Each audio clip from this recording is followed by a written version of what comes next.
6 ਮਹੀਨਿਆਂ ਦੇ ਸਫ਼ਰ ਦੇ ਦੌਰਾਨ ਹੁਣ ਤੱਕ ਕੀ ਕੁਝ ਗਵਾਇਆ ਹੈ। ਇਸ ਬਾਰੇ ਤਾਂ ਫਿਰ ਵੀ ਸਭ ਨੂੰ ਅੰਦਾਜ਼ਾ ਹੈ, ਪਰ ਹੁਣ ਤੱਕ ਕੀ ਕੁਝ ਪ੍ਰਾਪਤ ਕੀਤਾ ਹੈ, ਇਸ ਬਾਰੇ ਆਪਾਂ ਚਰਚਾ ਕਰਾਂਗੇ। ਨਾਲ ਹੀ ਸਰਕਾਰ ਨੇ ਕੀ ਕੁਝ ਗਵਾਇਆ ਹੈ ਤੇ ਆਉਣ ਵਾਲੇ ਸਮੇਂ ਵਿੱਚ ਕੀ ਕੁਝ ਗਵਾ ਸਕਦੀ ਹੈ ਜਾਂ ਉਹਨੇ ਕੀ ਉਸ ਨੂੰ ਹਾਸਲ ਹੋਇਆ ਹੈ, ਉਸ ਬਾਰੇ ਵੀ ਗੱਲਬਾਤ ਕਰਾਂਗੇ। ਸਿੱਖਾਂ ਦੇ ਲੰਗਰਾਂ ਦੀ ਚਰਚਾ ਜਿਹੜੀ ਹੈ ਉਹ ਵੀ ਪੂਰੀ ਦੁਨੀਆ ਭਰ ਦੇ ਵਿੱਚ ਹੋਣ ਲੱਗੀ। ਉਸਨੇ ਵੀ ਇੱਕ ਨਵਾਂ ਇਤਿਹਾਸ ਸਿਰਜਿਆ ਹੈ। ਵੱਖ-ਵੱਖ ਰਾਜਾਂ ਦੇ ਲੋਕ ਇਸ ਗੱਲ ਨੂੰ ਮੰਨਣ ਦੇ ਵਾਸਤੇ ਮਜਬੂਰ ਹੋ ਗਏ ਕਿ ਵਾਕਈ ਸਿੱਖ ਕਮਿਊਨਿਟੀ ਪੂਰੇ ਮੁਲਕ ਨੂੰ ਰਜਾ ਸਕਦੀ ਹੈ। ਅੱਜ 26 ਮਈ 2021 ਨੂੰ ਕਿਸਾਨੀ ਅੰਦੋਲਨ ਦੇ 6 ਮਹੀਨੇ ਪੂਰੇ ਹੋ ਚੁੱਕੇ ਨੇ। ਦਿੱਲੀ ਦੀਆਂ ਸਰਹੱਦਾਂ ਦੇ ਉੱਤੇ ਬੈਠੇ ਕਿਸਾਨਾਂ ਦੇ ਲੱਗੇ ਧਰਨੇ ਨੂੰ 6 ਮਹੀਨੇ ਪੂਰੇ ਹੋ ਜਾਣ ਤੇ ਅੱਜ ਕਾਲਾ ਦਿਵਸ ਹੈ, ਜੋ ਕਿ ਦੇਸ਼ ਵਿਆਪੀ ਵੱਡੇ ਪੱਧਰ ਦੇ ਉੱਤੇ ਕਿਸਾਨਾਂ ਦੇ ਵੱਲੋਂ ਇੱਥੋਂ ਤੱਕ ਕਿ ਵੱਖ-ਵੱਖ ਰਾਜਨੀਤਿਕ ਪਾਰਟੀਆਂ ਦੇ ਵੱਲੋਂ ਵੀ ਮਨਾਇਆ ਗਿਆ ਹੈ। ਇਸ ਕਾਲੇ ਦਿਵਸ ਨੂੰ ਦੇਸ਼ ਭਰ ਦੇ ਵਿੱਚ ਵੱਡਾ ਹੁੰਗਾਰਾ ਮਿਲਿਆ ਹੈ। ਲੋਕਾਂ ਨੇ ਆਪਣੇ ਘਰਾਂ ਦੇ ਉੱਤੇ ਕਾਲੇ ਰੰਗ ਦੀਆਂ ਝੰਡੀਆਂ ਲਾਈਆਂ, ਵਾਹਨਾਂ ਦੇ ਉੱਪਰ ਕਾਲੇ ਰੰਗ ਦੀਆਂ ਝੰਡੀਆਂ ਲਾਈਆਂ। ਵੱਖ-ਵੱਖ ਜਗ੍ਹਾ ਦੇ ਉੱਤੇ ਕਿਸਾਨਾਂ ਦੇ ਵੱਲੋਂ ਮੋਦੀ ਸਰਕਾਰ ਦੇ ਪੁਤਲੇ ਫੂਕ ਕੇ ਰੋਸ ਮੁਜ਼ਾਹਰੇ ਕੀਤੇ ਗਏ। ਸੋ 6 ਮਹੀਨੇ ਅੱਜ ਬੀਤਣ ਨੂੰ ਨੇ ਤੇ ਕਿਸਾਨਾਂ ਦਾ ਜਿਹੜਾ ਧਰਨਾ ਉਹ ਉਸੇ ਤਰ੍ਹਾਂ ਦਿੱਲੀ ਦੀਆਂ ਸਰਹੱਦਾਂ ਦੇ ਉੱਤੇ ਜਾਰੀ ਹੈ। ਇੰਨੇ ਸਮੇਂ ਦੇ ਇਸ ਅੰਦੋਲਨ ਦੇ ਇੱਕ ਦਿਨ ਨੇ ਹੁਣ ਤੱਕ ਇਤਿਹਾਸ ਰਚਿਆ ਹੈ। ਜੇਕਰ ਆਪਾਂ ਗੱਲ ਕਰੀਏ ਕਿ ਕਿਸਾਨਾਂ ਨੇ ਇੰਨੇ ਸਮੇਂ ਦੇ ਦੌਰਾਨ ਇਸ ਕਿਸਾਨੀ ਸੰਘਰਸ਼ ਦੇ ਪੂਰੇ ਸਫ਼ਰ ਦੇ ਦੌਰਾਨ 6 ਮਹੀਨਿਆਂ ਦੇ ਸਫ਼ਰ ਦੇ ਦੌਰਾਨ ਹੁਣ ਤੱਕ ਕੀ ਕੁਝ ਗਵਾਇਆ ਹੈ, ਇਸ ਬਾਰੇ ਤਾਂ ਫਿਰ ਵੀ ਸਭ ਨੂੰ ਅੰਦਾਜ਼ਾ ਹੈ, ਪਰ ਹੁਣ ਤੱਕ ਕੀ ਕੁਝ ਪ੍ਰਾਪਤ ਕੀਤਾ ਹੈ, ਇਸ ਬਾਰੇ ਆਪਾਂ ਚਰਚਾ ਕਰਾਂਗੇ। ਨਾਲ ਹੀ ਸਰਕਾਰ ਨੇ ਕੀ ਕੁਝ ਗਵਾਇਆ ਹੈ ਤੇ ਆਉਣ ਵਾਲੇ ਸਮੇਂ ਵਿੱਚ ਕੀ ਕੁਝ ਗਵਾ ਸਕਦੀ ਹੈ ਜਾਂ ਉਹਨੇ ਕੀ ਉਸ ਨੂੰ ਹਾਸਲ ਹੋਇਆ ਹੈ, ਉਸ ਬਾਰੇ ਵੀ ਗੱਲਬਾਤ ਕਰਾਂਗੇ। ਭਾਵੇਂ ਕਿ ਦੇਸ਼ ਪੱਧਰ ਦੇ ਉੱਤੇ ਦਿੱਲੀ ਦੇ ਵਿੱਚ ਕਿਸਾਨੀ ਸੰਘਰਸ਼ ਜਿਹੜਾ ਹੈ ਉਹ 26 ਨਵੰਬਰ ਨੂੰ ਸ਼ੁਰੂ ਹੋਇਆ, ਪਰ ਪੰਜਾਬ ਦੇ ਵਿੱਚ 2 ਮਹੀਨੇ ਪਹਿਲਾਂ ਹੀ ਇਹ ਜਿਹੜਾ ਕਿਸਾਨੀ ਅੰਦੋਲਨ ਆ ਸ਼ੁਰੂ ਹੋ ਚੁੱਕਾ ਸੀ। ਜਿਵੇਂ ਹੀ ਕਿਸਾਨਾਂ ਨੂੰ ਪਤਾ ਲੱਗਾ ਕਿ ਇਹ ਕਾਲੇ ਖੇਤੀ ਕਾਨੂੰਨ ਕੇਂਦਰ ਸਰਕਾਰ ਦੇ ਵੱਲੋਂ ਲਾਗੂ ਕੀਤੇ ਗਏ, ਪਾਸ ਕੀਤੇ ਗਏ ਆ, ਤਾਂ ਕਿਸਾਨਾਂ ਨੇ ਵਿਰੋਧ ਪ੍ਰਦਰਸ਼ਨ ਕਰਨਾ ਸ਼ੁਰੂ ਕੀਤਾ। ਪੰਜਾਬ ਭਰ ਦੇ ਵਿੱਚ ਜਗ੍ਹਾ ਦੇ ਉੱਤੇ ਇਹ ਰੋਸ ਮੁਜ਼ਾਹਰੇ, ਵਿਰੋਧ ਪ੍ਰਦਰਸ਼ਨ ਕੀਤੇ ਜਾਣ ਲੱਗੇ। ਅੰਬਾਨੀ ਅਡਾਨੀਆਂ ਦੇ ਉਹਨਾਂ ਦਾ ਬਾਈਕਾਟ ਕੀਤਾ ਜਾਣ ਲੱਗਾ। ਭਾਜਪਾ ਦੇ ਲੀਡਰਾਂ ਦਾ ਘਿਰਾਓ ਕੀਤਾ ਜਾਣ ਲੱਗਾ। ਉਹਨਾਂ ਦੇ ਜਿਹੜੇ ਪ੍ਰੋਡਕਟਸ ਆ, ਕੰਪਨੀਆਂ ਆ, ਪੈਟਰੋਲ ਪੰਪ ਆ, ਉਹਨਾਂ ਦਾ ਬਾਈਕਾਟ ਕੀਤਾ ਗਿਆ, ਬਿਲਕੁਲ ਨਹੀਂ ਚੱਲਣ ਦਿੱਤੇ। ਟੋਲ ਪਲਾਜ਼ੇ ਜਿਹੜੇ ਆ ਉਹ ਫ੍ਰੀ ਕਰਵਾ ਦਿੱਤੇ ਗਏ, ਧਰਨੇ ਉੱਥੇ ਦਿੱਤੇ ਗਏ, ਰੇਲਾਂ ਰੋਕੀਆਂ ਗਈਆਂ ਕਈ ਦਿਨਾਂ ਤੱਕ। ਇਸ ਸਭ ਤੋਂ ਇੱਕ ਵਾਰ ਸਰਕਾਰ ਬੁਖਲਾ ਗਈ ਸੀ, ਪਰ ਕੋਈ ਜਿਹੜਾ ਨਤੀਜਾ ਆ ਉਹ ਨਹੀਂ ਸੀ ਨਿਕਲ ਰਿਹਾ ਕਿ ਸਰਕਾਰ ਕਿਸਾਨਾਂ ਦੀ ਗੱਲ ਨੂੰ ਮੰਨੇ। ਫਿਰ ਦਿੱਲੀ ਚਲੋ ਦਾ ਨਾਰਾ ਦਿੱਤਾ ਗਿਆ। 26 ਨਵੰਬਰ ਨੂੰ ਦਿੱਲੀ ਵੱਲ ਚਾਲੇ ਪਾਏ ਗਏ। ਉਹ 26 ਨਵੰਬਰ ਦਾ ਦਿਨ ਵੀ ਇਤਿਹਾਸ ਰਚ ਕੇ ਗਿਆ ਹੈ। ਸਾਰੇ ਵੱਖ-ਵੱਖ ਰਾਜਾਂ ਦੀ, ਪੰਜਾਬ ਤੇ ਉਸ ਵੇਲੇ ਹਰਿਆਣਾ, ਇਹ 2 ਰਾਜਾਂ ਦੀ ਇਕਜੁੱਟਤਾ ਦਾ ਪ੍ਰਗਟਾਵਾ ਹੋਇਆ। ਬੇਸ਼ੱਕ ਇਹ ਜਿਹੜਾ ਸੰਘਰਸ਼ ਹੈ ਪੰਜਾਬ ਤੋਂ ਚੱਲਿਆ, ਪੰਜਾਬ ਨੇ ਇਸ ਨੂੰ ਇੱਕ ਤੀਲੀ ਲਾਈ, ਪਰ ਇਹ ਹੌਲੀ-ਹੌਲੀ ਪੂਰੇ ਦੇਸ਼ ਦੇ ਵਿੱਚ ਇੱਕ ਰਾਜ ਤੋਂ ਹੁੰਦਾ ਹੋਇਆ ਪੂਰੇ ਦੇਸ਼ ਦੇ ਦਾ ਹੀ ਅੰਦੋਲਨ ਬਣ ਗਿਆ ਤੇ ਫਿਰ ਹੌਲੀ-ਹੌਲੀ ਪੂਰੀ ਦੁਨੀਆ ਦਾ, ਪੰਜਾਬ, ਹਰਿਆਣਾ, ਯੂਪੀ, ਰਾਜਸਥਾਨ, ਮੱਧ ਪ੍ਰਦੇਸ਼ ਤੇ ਪੂਰੇ ਮੁਲਕ ਦਾ ਬਣ ਗਿਆ ਇਹ ਕਿਸਾਨੀ ਸੰਘਰਸ਼। ਵੱਖ-ਵੱਖ ਰਾਜਾਂ ਦੇ ਵਿੱਚ ਬੀਜੇਪੀ ਦੀ ਅਗਵਾਈ ਵਾਲੀ ਜਿਹੜੀ ਸਰਕਾਰ ਇਸ ਵੇਲੇ ਚੱਲ ਰਹੀ ਹੈ, ਉਸ ਦੇ ਖਿਲਾਫ ਜੋ ਲੋਕਾਂ ਦੇ ਅੰਦਰ ਰੋਹ ਪੈਦਾ ਹੋਇਆ ਪਿਆ ਸੀ, ਉਸੇ ਨੇ ਹੀ ਇਸ ਕਿਸਾਨੀ ਅੰਦੋਲਨ ਨੂੰ ਜਨਮ ਦਿੱਤਾ।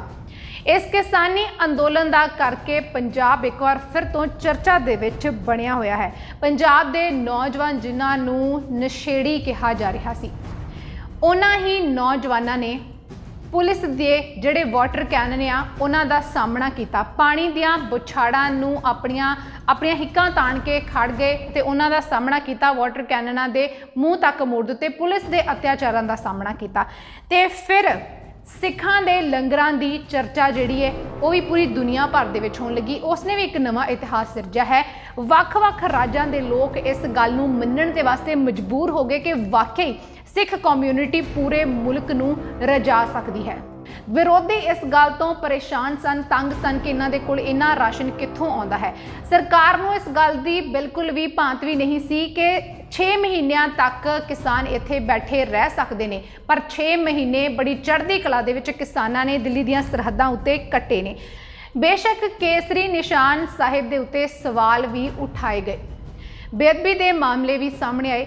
ਦਿੱਲੀ ਦੇ ਵਿੱਚ ਲਾਲ ਕਿਲਾ ਹਿੰਸਾ ਜੋ ਹੋਈ, ਉਹ ਘਟਨਾ ਨੇ ਕਿਸਾਨੀ ਅੰਦੋਲਨ ਨੂੰ ਇੱਕ ਵਾਰ ਬਿਲਕੁਲ ਬਦਲ ਕੇ ਰੱਖ ਦਿੱਤਾ ਸੀ, ਪਰ ਉਹਦੇ ਤੋਂ ਬਾਅਦ ਕਿਸਾਨ ਆਗੂ ਰਾਕੇਸ਼ ਟਕੈਤ ਦੇ ਹੰਝੂ, ਉਹਨਾਂ ਨੇ ਇਸ ਅੰਦੋਲਨ ਦਾ ਰੁਖ ਇੱਕ ਵਾਰ ਫਿਰ ਤੋਂ ਬਦਲ ਕੇ ਰੱਖ ਦਿੱਤਾ। ਕਹਿ ਲਓ ਕਿ ਇਸ ਅੰਦੋਲਨ ਦੇ ਵਿੱਚ ਜਾਨ ਫੂਕ ਦਿੱਤੀ। ਕਿਸਾਨੀ ਅੰਦੋਲਨ ਫਿਰ ਤੋਂ ਜ਼ੋਰਾਂ ਸ਼ੋਰਾਂ ਦੇ ਉੱਤੇ ਭਖਿਆ। ਕਈਆਂ ਦੇ ਇੰਨੇ ਸਮੇਂ ਦੇ ਵਿੱਚ ਚਿਹਰਿਆਂ ਤੋਂ ਪਰਦੇ ਉੱਠ ਗਏ ਕਿ ਕੌਣ ਮਨੁੱਖਤਾ ਦੀ ਭਲਾਈ ਕਰਦਾ ਹੈ, ਕੌਣ ਕਿਸਾਨੀ ਅੰਦੋਲਨ ਤੇ ਕਿਸਾਨਾਂ ਦੇ ਹੱਕ ਵਿੱਚ ਹੈ ਜਾਂ ਫਿਰ ਨਹੀਂ। ਪਹਿਲੀ ਵਾਰ ਕਿਸਾਨਾਂ ਦੀ ਜਿਹੜੀ ਮੰਗ ਆ, ਉਹਨਾਂ ਮੰਗਾਂ ਦੀ ਚਰਚਾ ਸਿਰਫ ਦੇਸ਼ ਪੱਧਰ ਤੱਕ ਹੀ ਨਹੀਂ, ਵਿਦੇਸ਼ੀ ਮੀਡੀਆ ਦੀਆਂ ਜਿਹੜੀਆਂ ਖਬਰਾਂ ਆ ਉਹਨਾਂ ਦੇ ਵਿੱਚ ਸੁਰਖੀਆਂ ਬਣੀਆਂ, ਵਿਸ਼ਾ ਉਹਨਾਂ ਦੇ ਵਿੱਚ ਚਰਚਾ ਦਾ ਵਿਸ਼ਾ ਬਣੀਆਂ ਰਹੀਆਂ ਨੇ। ਟਾਈਮ ਮੈਗਜ਼ੀਨ ਦੇ ਉੱਤੇ ਪਹਿਲੀ ਵਾਰ ਉਸਦੇ ਫਰੰਟ ਪੇਜ ਦੇ ਉੱਤੇ ਕਿਸਾਨੀ ਸੰਘਰਸ਼ ਦੇ ਵਿੱਚ ਡਟੀਆਂ ਹੋਈਆਂ ਬੀਬੀਆਂ ਦੀ ਫੋਟੋ ਜਿਹੜੀ ਹੈ ਉਹ ਦਿਖਾਈ ਗਈ। ਇਸ ਕਿਸਾਨੀ ਅੰਦੋਲਨ ਨੂੰ ਵਿਦੇਸ਼ੀ ਮੀਡੀਆ ਨੇ ਵੀ ਕਾफ़ी ज़्यादा ਉੱਪਰ ਚੁੱਕਿਆ ਹੈ। ਫਿਰ ਵਿਦੇਸ਼ੀ ਕਲਾਕਾਰ, ਵਿਦੇਸ਼ੀ ਐਕਟਰ ਜਿਹੜੇ ਆ ਉਹਨਾਂ ਨੇ ਵੀ ਕਿਸਾਨੀ ਅੰਦੋਲਨ ਦਾ ਸਾਥ ਦਿੱਤਾ। ਰਿਹਾਨਾ, ਜਿਸ ਦੀ ਬਦੌਲਤ ਦੇ ਨਾਲ ਕਿਸਾਨੀ ਅੰਦੋਲਨ ਇੰਟਰਨੈਸ਼ਨਲ ਲੈਵਲ ਤੱਕ ਪੁੱਜਾ, ਜੇਕਰ ਆਪਾਂ ਅਜਿਹਾ ਕਹਿ ਦਈਏ ਤਾਂ ਗਲਤ ਨਹੀਂ ਹੋਵੇਗਾ, ਜਿਸ ਨੂੰ ਲੈ ਕੇ ਸਰਕਾਰ, ਭਾਰਤੀ ਸਰਕਾਰ ਬੁਖਲਾਹਟ ਦੇ ਵਿੱਚ ਆ ਗਈ ਸੀ। ਪੰਜਾਬ ਦੇ ਕਲਾਕਾਰ ਅਦਾਕਾਰਾਂ ਦੇ ਚਿਹਰੇ ਵੀ ਨੰਗੇ ਹੋਏ। ਸ਼ੁਰੂ ਦੇ ਵਿੱਚ ਸਾਰੇ ਕਲਾਕਾਰ ਤੇ ਅਦਾਕਾਰ ਇਕਜੁੱਟ ਹੋ ਕੇ ਖੜੇ ਸੀ, ਧਰਨਿਆਂ ਦੇ ਵਿੱਚ, ਦਿੱਲੀ ਸਟੇਜਾਂ ਦੇ ਉੱਤੇ ਵੀ ਗਏ। ਲੋਕਾਂ ਨੇ ਇਹਨਾਂ ਨੂੰ ਬਹੁਤ ਸਲਾਹਿਆ, ਪਰ ਜਿਵੇਂ ਜਿਵੇਂ ਸ਼ੁਰੂ ਦੇ ਵਿੱਚ ਅੰਬਾਨੀ ਅੰਡਾਨੀਆਂ ਦੇ ਪ੍ਰੋਡਕਟਸ, ਉਹਨਾਂ ਦੀਆਂ ਕੰਪਨੀਆਂ ਦੇ ਬਾਈਕਾਟ ਕੀਤੇ ਗਏ ਤੇ ਹੁਣ ਹਾਲ ਹੀ ਵਿੱਚ ਇਹਨਾਂ ਦੀਆਂ ਕੰਪਨੀਆਂ ਜਿਹੜੀਆਂ ਇਹਨਾਂ ਦੇ ਚੈਨਲਾਂ ਦੇ ਉੱਤੇ ਇਹਨਾਂ ਕਲਾਕਾਰਾਂ ਦੇ ਵੱਲੋਂ ਸ਼ੋਅ ਕੀਤੇ ਜਾਣ ਲੱਗੇ ਨੇ, ਉਸਨੇ ਲੋਕਾਂ ਦੇ ਵਿੱਚ ਫਿਰ ਤੋਂ ਰੋਸ ਪੈਦਾ ਕੀਤਾ ਹੈ। ਲੋਕ ਕੁਝ ਕਲਾਕਾਰਾਂ ਤੋਂ ਖਫਾ ਹਨ। ਇਸ ਦੇ ਨਾਲ ਹੀ ਬਾਲੀਵੁੱਡ ਦੇ ਅਦਾਕਾਰ ਤੇ ਜਿਹੜੇ ਐਕਟਰ ਆ, ਕਲਾਕਾਰ ਆ, ਉਹਨਾਂ ਦੇ ਚਿਹਰੇ ਵੀ ਨੰਗੇ ਹੋਏ ਨੇ। ਇੱਕ ਵੱਡੀ ਦੇਣ ਇਸੇ ਅੰਦੋਲਨ ਦੀ ਰਹੀ ਹੈ ਕਿ ਉਹ ਸਾਰੇ ਐਕਟਰ ਜਿਹੜੇ ਪੰਜਾਬ ਦੇ ਵਿੱਚ ਫਿਲਮਾਂ ਬਣਾ ਕੇ ਇੰਨਾ ਨਾਮਣਾ ਖੱਟ ਕੇ ਗਏ ਨੇ, ਖੇਤੀ ਨੂੰ ਲੈ ਕੇ, ਕਿਸਾਨੀ ਨੂੰ ਲੈ ਕੇ, ਮਜ਼ਦੂਰਾਂ ਨੂੰ ਲੈ ਕੇ, ਉਹ ਕਿਸਾਨਾਂ ਦੇ ਹੱਕ ਵਿੱਚ ਨਹੀਂ ਖੜੇ ਹੋਏ, ਸਗੋਂ ਸੈਂਟਰ ਸਰਕਾਰ ਦੀ ਹਮਾਇਤ ਦੇ ਵਿੱਚ ਭੁਗਤਦੇ ਰਹੇ ਨੇ ਤੇ ਅੱਜ ਵੀ ਭੁਗਤ ਰਹੇ ਨੇ। ਵੱਡੀ ਗੱਲ ਹੁੰਦੀ ਹੈ ਜਦੋਂ ਲੋਕ ਆਪਣੇ ਹੱਕਾਂ ਤੋਂ ਜਾਗਰੂਕ ਹੋ ਜਾਣ, ਜਦੋਂ ਉਹਨਾਂ ਨੂੰ ਲੜਨਾ ਆ ਜਾਵੇ ਕਿ ਕਿਹੜੇ ਹੱਕਾਂ ਵਾਸਤੇ ਉਹਨਾਂ ਨੇ ਲੜਨਾ ਹੈ ਤੇ ਇਕਜੁੱਟਤਾ ਦੇ ਨਾਲ ਲੜਨਾ ਹੈ। ਕਿਸੇ ਵੀ ਸੰਘਰਸ਼ ਦੀ, ਕਿਸੇ ਵੀ ਲੜਾਈ ਦੀ ਜਿੱਤ ਤਾਂ ਉਦੋਂ ਹੀ ਹੋ ਜਾਂਦੀ ਹੈ ਜਦੋਂ ਸਾਰੇ ਲੋਕ, ਸਾਰੇ ਵਿਤਕਰੇ, ਸਾਰੇ ਭੇਦਭਾਵ ਮਿਟਾ ਕੇ ਇਕਜੁੱਟਤਾ ਦੇ ਨਾਲ, ਏਕੇ ਦੇ ਨਾਲ ਅੱਗੇ ਚੱਲ ਪੈਣ। ਤੇ ਉਹ ਚੀਜ਼ ਇਸ ਅੰਦੋਲਨ ਦੇ ਵਿੱਚ ਦੇਖਣ ਨੂੰ ਮਿਲੀ ਹੈ। ਇਹ ਅੰਦੋਲਨ ਦੀ ਇੱਕ ਵੱਡੀ ਪ੍ਰਾਪਤੀ ਰਹੀ ਹੈ ਕਿ ਸਾਰੇ ਲੋਕ ਧਰਮਾਂ ਨੂੰ ਲੈ ਕੇ, ਜਾਤਾਂ ਨੂੰ ਲੈ ਕੇ ਕਿਸੇ ਦੇ ਵਿੱਚ ਕੋਈ ਵਖਰੇਵੇਂ ਨਹੀਂ ਰਹਿ ਗਏ। ਇਕਜੁੱਟਤਾ ਦੇ ਨਾਲ ਦਿੱਲੀ ਦੀਆਂ ਸਰਹੱਦਾਂ ਦੇ ਉੱਤੇ ਡੇਰੇ ਲਾ ਕੇ ਬੈਠ ਗਏ ਨੇ। ਦੁਕਾਨਦਾਰ ਹੋਣ, ਵਪਾਰੀ ਹੋਣ, ਆੜ੍ਹਤੀਏ, ਮਜ਼ਦੂਰ, ਕਿਸਾਨ, ਸਾਰੇ ਕਲਾਕਾਰ, ਅਦਾਕਾਰ ਇਸ ਵੇਲੇ ਇਕਜੁੱਟ ਨੇ। ਹੁਣ ਤੱਕ 6 ਮਹੀਨਿਆਂ ਦੇ ਸਮੇਂ ਦੇ ਦੌਰਾਨ ਉਹਨਾਂ ਨੇ ਕਿਸਾਨਾਂ ਦੇ ਨਾਲ, ਉਹਨਾਂ ਦੀ ਹਮਾਇਤ ਦੇ ਵਿੱਚ ਉਹ ਭੁਗਤੇ ਨੇ। ਜਿਹੜੇ ਲੋਕ ਪਿੰਡਾਂ ਦੇ ਵਿੱਚ ਨਿੱਕੀ ਨਿੱਕੀ ਗੱਲ ਨੂੰ ਲੈ ਕੇ ਲੜ ਪੈਂਦੇ ਸੀ, ਸਰਕਾਰਾਂ ਰਾਜਾਂ ਦੇ ਵਿੱਚ ਵੱਖ-ਵੱਖ ਮੁੱਦਿਆਂ ਦੇ ਉੱਤੇ ਫੁੱਟ ਪਾ ਰਹੀਆਂ ਸੀ, ਪਾਣੀਆਂ ਦੇ ਮੁੱਦੇ ਨੂੰ ਲੈ ਕੇ ਜਾਂ ਵੱਖ-ਵੱਖ ਮੁੱਦੇ ਪਖਾਏ ਜਾ ਰਹੇ ਸੀ, ਉਹਨਾਂ ਸਾਰੇ ਮੁੱਦਿਆਂ ਨੂੰ ਭੁਲਾ ਕੇ ਸਾਰੇ ਰਾਜ, ਸਾਰੇ ਲੋਕ ਇੱਕ ਦੂਜੇ ਦੇ ਦੁੱਖ ਸੁੱਖ ਦੇ ਭਾਈਵਾਲ ਬਣੇ, ਇੱਕ ਦੂਜੇ ਦਾ ਸਾਥ ਦੇ ਰਹੇ ਨੇ ਇਸ ਕਿਸਾਨੀ ਅੰਦੋਲਨ ਦੇ ਵਿੱਚ। ਜੇਕਰ ਇਹਨਾਂ ਆਮ ਲੋਕਾਂ ਨੂੰ ਛੱਡ ਕੇ ਹੁਣ ਸਰਕਾਰ ਦੀ ਗੱਲ ਕੀਤੀ ਜਾਵੇ ਤਾਂ ਸਰਕਾਰ ਦੀ ਔਕਾਤ ਕੀ ਹੈ, ਇਹ ਕਿਸਾਨ ਨੇ, ਲੋਕਾਂ ਦੇ ਏਕਤਾ ਨੇ ਸਰਕਾਰ ਨੂੰ ਦਿਖਾ ਦਿੱਤੀ ਹੈ। ਕਿਸਾਨ, ਇੱਕ ਆਮ ਇਨਸਾਨ ਕੀ ਕਰ ਸਕਦਾ ਹੈ, ਉਹਦੀ ਕੀ ਤਾਕਤ ਹੈ, ਇਹ ਲੋਕਾਂ ਨੇ ਸਰਕਾਰ ਨੂੰ ਦਿਖਾ ਦਿੱਤੀ ਹੈ। ਪਿੱਛੇ ਜਿਹੇ ਪੱਛਮੀ ਬੰਗਾਲ ਦੇ ਵਿੱਚ ਵਿਧਾਨ ਸਭਾ ਚੋਣਾਂ ਹੋਈਆਂ, ਯੂਪੀ ਦੇ ਵਿੱਚ ਪੰਚਾਇਤੀ ਚੋਣਾਂ ਹੋਈਆਂ ਤੇ ਜਿਸ ਤਰ੍ਹਾਂ ਉੱਥੇ ਬੀਜੇਪੀ ਦੀ ਵੱਡੀ ਹਾਰ ਹੋਈ ਹੈ, ਉਹ ਸਾਰਾ ਕੁਝ ਵੀ ਇਸ ਕਿਸਾਨੀ ਅੰਦੋਲਨ ਦੀ ਹੀ ਦੇਣ ਹੈ। ਲੋਕਾਂ ਦੇ ਵਿੱਚ ਜਾ ਕੇ ਭਾਜਪਾ ਦੇ ਚਿਹਰੇ ਨੂੰ ਨੰਗਾ ਕੀਤਾ ਤੇ ਲੋਕਾਂ ਨੇ ਭਾਜਪਾ ਨੂੰ ਵੋਟਾਂ ਨਹੀਂ ਪਾਈਆਂ, ਭਾਜਪਾ ਦੀ, ਬੀਜੇਪੀ ਦੀ ਹਾਰ ਹੋਈ। ਜਿਸ ਤਰ੍ਹਾਂ ਪੱਛਮੀ ਬੰਗਾਲ ਦੇ ਵਿੱਚ, ਯੂਪੀ ਦੇ ਵਿੱਚ ਭਾਜਪਾ ਦੀ ਹਾਰ ਹੋਈ ਹੈ, ਉਸ ਹਾਰ ਨੂੰ ਕਿਸਾਨਾਂ ਦੀ ਜਿੱਤ ਮੰਨਿਆ ਜਾ ਰਿਹਾ ਹੈ ਤੇ ਕਿਸਾਨਾਂ ਦੇ ਹੌਸਲੇ ਜਿਹੜੇ ਆ ਉਹ ਇੱਕ ਵਾਰ ਫਿਰ ਤੋਂ ਮਜ਼ਬੂਤ ਹੋ ਗਏ, ਦੂਣੇ ਚੌਣੇ ਹੋ ਗਏ। ਤੇ ਜੇਕਰ ਹਜੇ ਵੀ ਸਰਕਾਰ ਇਹਨਾਂ ਮੰਗਾਂ ਵੱਲ ਕੋਈ ਧਿਆਨ ਨਹੀਂ ਦਿੰਦੀ ਤਾਂ ਇਹ ਗਲਤ ਨਹੀਂ ਹੋਵੇਗਾ ਕਹਿਣਾ ਕਿ ਆਉਣ ਵਾਲੇ ਸਮੇਂ ਦੇ ਵਿੱਚ ਸਰਕਾਰ ਨੂੰ ਇਸ ਤੋਂ ਵੀ ਬੁਰੇ ਦਿਨ ਦੇਖਣੇ ਪੈ ਸਕਦੇ ਨੇ। यूपी ਦੇ ਵਿੱਚ ਵਿਧਾਨ ਸਭਾ ਦੀਆਂ ਚੋਣਾਂ ਵਿੱਚ ਵੱਡੀ ਹਾਰ ਦਾ ਸਾਹਮਣਾ ਬੀਜੇਪੀ ਸਰਕਾਰ ਨੂੰ ਕਰਨਾ ਪੈ ਸਕਦਾ ਹੈ। ਇਹਦੇ ਤੋਂ ਬਿਨਾਂ ਪੰਜਾਬ ਦੀ ਜੇਕਰ ਇੱਕ ਵੱਡੀ ਪਾर्टी है अकाली दल, ਉਹਦੀ ਗੱਲ ਕੀਤੀ ਜਾਵੇ ਤਾਂ ਅਕਾਲੀ ਦਲ ਨੂੰ ਵੀ ਇਸੇ ਕਿਸਾਨੀ ਅੰਦੋਲਨ ਦਾ ਕਰਕੇ ਮਜਬੂਰਨ ਕੇਂਦਰ ਸਰਕਾਰ ਦੇ ਵਿੱਚ ਜਿਹੜੀ ਉਹਨਾਂ ਦਾ ਅਹੁਦਾ ਸੀ ਉਹ ਕੁਰਸੀ ਛੱਡਣੀ ਪਈ ਹੈ।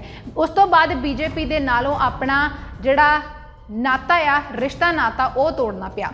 ਇਸ ਨਾਤੇ ਨੂੰ ਤੋੜ ਕੇ ਹੀ ਅਕਾਲੀ ਦਲ ਨੇ ਪੰਜਾਬ ਦੇ ਪਿੰਡਾਂ ਦੇ ਅੰਦਰ ਦਾਖਲ ਹੋਣ ਦੀ ਜਿਹੜੀ ਉਪਲਬਧੀ ਹੈ ਉਹ ਹਾਸਲ ਕੀਤੀ ਹੈ ਇਸ ਅੰਦੋਲਨ ਦੀ ਬਦੌਲਤ ਹੀ।